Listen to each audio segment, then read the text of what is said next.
Hi guys, today I've got Steph here from Simply Kids. Hi Steph. Hey. And we mentioned on our stories, or both of our pages actually, earlier on that we were going to be catching up today to talk about what is happening out there at the moment with regards to the fire crisis, and also I guess climate change in general, and how can we better talk to and support our kids, because I know that with my little ones we've got plenty of questions coming up at home, but interestingly only when I have opened up the conversation around some of these things. So Steph is obviously somebody who shares so many practical tips on this, and I know recently you've shared some articles which were so invaluable, and I would love to start off with, I guess, talking about, you know, the first point of contact with our little ones. Like, how are we even engaging in these conversations? Okay, so that is such a good place to start, because I think that often what happens when we feel fear, when we feel stress, when we feel anxiety, and these are scary times, which means that we're all processing stress that maybe we haven't experienced before, or at a level that we haven't experienced before necessarily, which means that we're going to be more reactive, and it's going to be actually harder for us to be available. And that means that it needs to be intentional. We need to go into these conversations with intent, and mindfully having conversations that are productive, and that are age appropriate as well. I think that's a hard part, because so often children, they get exposed to what's happening, but in just bits and pieces of information. So maybe they overhear us having a conversation with, you know, our spouse or our partner, or maybe they hear something on TV or read something on our phones or something at school on the playground. So children are being exposed to what is happening, and oftentimes it's just little bits and pieces from different places, and it's not necessarily accurate information, which is why being sure to set aside time to have these important conversations and to be proactive in that aspect of what's happening around you and how your kids are processing it is really, really important. So it's a wonderful topic to be talking about right now. Definitely. And I think, you know, had I not seen your article, I don't think I would have been as prepared for the conversation, because like you say, you know, we're fixated on these TVs. I know that I've had the news channel on over the break while I've been off 24/7, especially that really intense day last Saturday, and wasn't even aware of the stuff that she was absorbing. I thought she was off playing in another room, but you know, it's everything from waking up in the morning and going, oh my gosh, look at that smoke today, what are we going to do? We need to stay indoors. You know, all of these things are obviously very stressful for little brains. Absolutely. And children are often more aware of these things than we even realize, because children are always watching and listening. And even though that can be really intimidating to think about sometimes, it's just the way that it is. It's the way that their brain works. It's constantly absorbing the information around them. So it's important that, again, that we go into that being more proactive rather than just staying on the sidelines in these types of conversations, and also in the conversations you have an earshot of them. So how much TV are they watching? How much exposure to social media are they actually getting? What are they hearing from their friends? How is the teacher presenting this to the classroom? It would be great to also have conversations with the school to find out, okay, what information are you releasing? Usually schools are really good about this, and they'll send out a newsletter to kind of give you an idea of, this is how we're talking about it in the classroom, and these are some of the ways that you could talk about it at home as well. So it's always good to keep those lines of communication open. So again, just being mindful of how much exposure your child is getting, and trying to keep it age appropriate. You know, we shouldn't be talking about politics. We shouldn't be talking about topics that are beyond their understanding, that are going to add to the stress of the situation. Even though they might not show it, we might not realize it, but we are fueling the fire. So we want to be very mindful of the conversations that we're having in earshot of our kids. And I would actually encourage families to, you know, have some time where the TV's turned off. Have some times where our phones are turned off, and get back to the usual day-to-day things. Get back to fun stuff. Because when we do that, when we show children that the routine is still in place, bedtime is still 7:30, it actually shows them that they are safe and that everything is going to be okay. And even though these are scary times, I think that sticking with routines, focusing on the good, having fun again, and trying to be mindful of the fact that, yeah, this is a hard time, but we can still go about living our day-to-day lives. I think that that's a very powerful lesson that we should be passing on to kids, and it needs to be intentional. And when you say, I guess, to open up the conversation or engage and be age appropriate, I guess there are two different sides. There's obviously, you know, parents that are more emotional than others. I guess some are more on the front line, others not so much. So you know, maybe it is that they're seeing you quite upset and they're asking you what's wrong. Yes. Or are there other behaviors that they might be, or you might be experiencing with them that you don't even know are related to? Yeah, so these are excellent questions. So first off, to answer the first one is you can't give what you don't have. So if you are having a very difficult time processing what is happening, if you find yourself on edge, if you find yourself not being able to make reasonable decisions, then that means that supporting somebody else through this time is going to be extra hard for you. Yeah. So taking care of ourselves must come first, because we're not able to support someone else if we can't support ourselves. And remembering that children don't have the same skill sets that we do. We have fully functioning prefrontal cortex. I'm always talking about brain science when it comes to our kids, because it's so important to always start there in these conversations. Yes. So understanding where your child is developmentally is really going to navigate the conversations that you can have with them.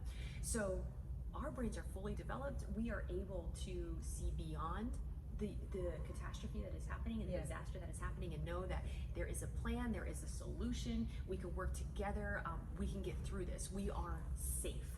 And it's very difficult for children to go into the exact same situations and be able to see that. Children can't see that roadmap to safety as clearly as we can, which means that they're going to need someone who can co-regulate. More than anything, what your child needs right now is a safe space, someone who is calm, someone who's reassuring, someone who is present and who will listen to them.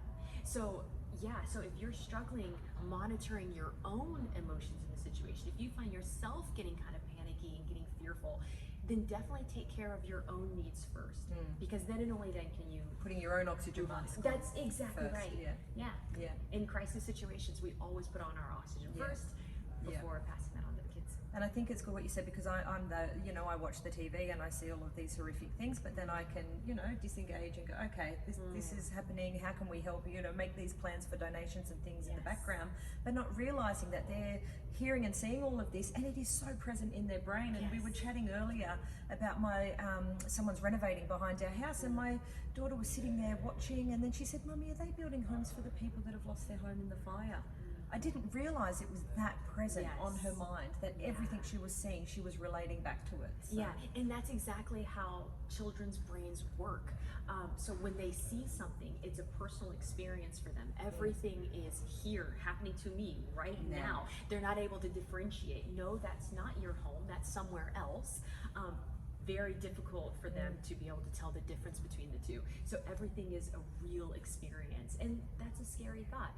But at the same time, if we can be aware of this, that can actually open up a lot of really wonderful conversations between you and your daughter now. And you can explore that because she said it. Now you know, all right, that's something we should be talking about, because it's on our mind. Well, that's true. And I think had it not been that I saw the information that you had shared, you know, I did have that conversation, and I said to Ishk, my eldest, I said, you know, obviously we've been seeing a lot on the TV with regards to the fires, and, you know, did you have any questions? You know, what have you been seeing? Because I wanted to get a bit of an idea of how much she had actually taken in. And it came out that she had been seeing those horrific videos with the kangaroos and all of the wildlife that had been affected. Now, for a little one that loves animals and, you know, is such a beautiful, caring soul, to see that, you can imagine how she's processing that information. So that for me was really important, to open up that conversation. And I know that you do talk about this a lot in the stuff that you do, and it's something that I personally want to do more of, is having those regular check-ins. Yes, exactly. So, and I love that the way that you brought up the conversation was through questions. It was asking her, it was getting curious. And I think that's the key here, is so often we go into these conversations with, you're gonna be fine, you don't need to worry, you're safe. But unfortunately, when we do that, we're actually suppressing the process that they need to go through. Because there's going to be a lot of feelings and emotions and thoughts that are all deep down that they might not even know are there yet. Until they get brought up into the consciousness, they're not able to process and work through it. So asking questions is a really powerful way to kind of figure out where they are in that process. And to help them navigate their own thoughts, their own feelings, their own worries, because then and only then can we start creating a plan that is actually designed to suit your family's needs. Right? So I think it's wonderful that you're asking her those questions, and I would encourage everyone to do the same. Ask more than you talk.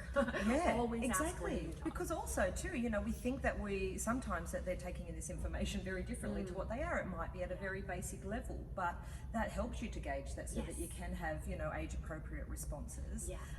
And then, know which areas to check back on. And I think, we always talk about, that this is going to be an ongoing thing. This is not going away anytime soon. We know tomorrow is potentially going to be quite a horrible day for people directly involved, and also too for the months to come. I mean, it's even stepping outside each day. I know that I'm guilty of going, oh my gosh, the smoke today. I don't want to send, Zarek to daycare because I'm too worried about breathing this stuff in. What are the long-term effects? Again, these are things that they're hearing. So this is not something that's going to go away anytime soon. So we do need to keep those regular check-ins, even if it's not specifically related to what, the fire crisis. Maybe it's just checking in on their feelings in general. Yeah, absolutely. And I agree completely that this is going to be going on for the next couple of months. So this is something that needs to become a routine. It needs to become a habit for us, not just a one-time fix. It needs to be ongoing, keeping those communication bridges open so that you guys can openly talk about how you're feeling. And I think also putting a plan into place moving forward. What are some ways that we can be more involved? Maybe we can, as a family, we can write letters to some of the other families that have been evacuated from their home. Is there something we can donate? Would you like to give something from your closet? And finding a way to keep the kids, part of the solution, part of the conversation. I think that's a powerful step forward, especially in the coming months when it's become more and more important for the families. And it's like it's turning anxiety into some sense of control. And I've seen some, my kids and also some, friends and some of our experts, they're sharing posts with their kids as well, which you might have seen on my stories, taking brand new toys they got for Christmas from Santa because they really wanted to donate those to the kids that had lost everything. People donating to the wildlife because they love the animals, which was very specific to the conversation I had with Ishk about adopting a koala, which I absolutely love because she feels now that, she is playing an important part of that, and we can check in on that and talk about it, a lot more. So there are so many different ways that you can help, and I know everyone's been sharing those links and keep going and donating. There's some incredible people out there, but I guess from a conversation and a support within your own home, to know, and we are the lucky ones, we're not directly involved, and I'm hoping that we can also support you out there if you are, living in communities that are at risk, because it is a scary time. And like Steph said, it's about checking in with yourself first and making sure that you've got your own oxygen mask on before you can support your little one as well. Yeah, absolutely. And I think ultimately our goal here is just to create that safe space for our children to process what they're experiencing, what they're seeing, and what they're feeling right now, and for us to be able to do the same thing. Yeah, exactly. So ultimately that's what we all want. We're all in it together. It's and there's something we can do about it. I think that's one of the highlights, like, that we should really be shining a light on. I mean, for our kids and for our families, is there is action we can take. There is a solution to this problem. It doesn't have to be the end of the story. Maybe this is the beginning of a new story. For some of our upcoming generations. Hopefully times are changing. Yes. Yeah. Thank you, Steph. They're such wonderful, practical tips. I always find it very easy to have those questions around how can we have those conversations and what are the answers we're going to give. So I hope you found that useful. If you do have any further questions for us, please, drop us a DM or send us an email. I do get beautiful emails as well, and send through those questions because we'd love to hear from you, and we hope that you found it useful. Thanks, Steph. You're welcome.